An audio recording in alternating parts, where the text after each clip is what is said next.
Het mengde onderwijsproject is eens direct gevolg van de bezuinigingsmaatregels van Kolmerlaan. Zo wil de gemeente dit hier liefst 1 miljoen euro minder uitgaan.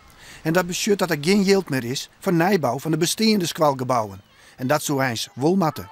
Nou, dat is net zo best. Weer in wat zien de beperkingen van het gebouw, de technisch onderhoud en het wordt steeds duurder en de bekostiging wordt steeds lastiger.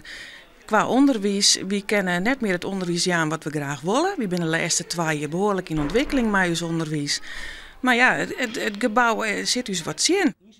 Die dus voor drastische maatregels. Want alleen nog als christelijke niet een bieronderwijs, mij mekaar in 1 gebouw willen, is er nog toekomst voor het onderwijs in Kolm.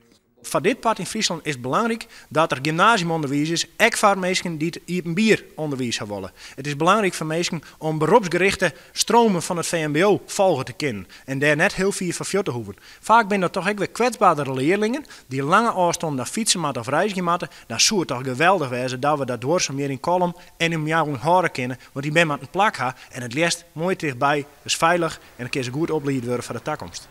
En daarmee komt er in Kolm een eind aan een urenlange squallenstrijd. De squallen zelfs staan achter de plan.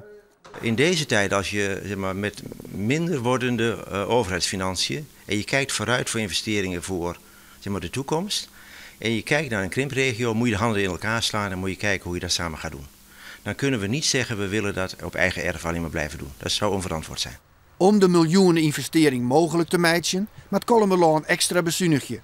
Zo zal de wenbelasting maar liefst 7,5% aannemen, krijgt het verenigingsleven 10% minder subsidie en worden de renovatieplan in boetendwarpen als Vinkleester en Westergeest uitsteld.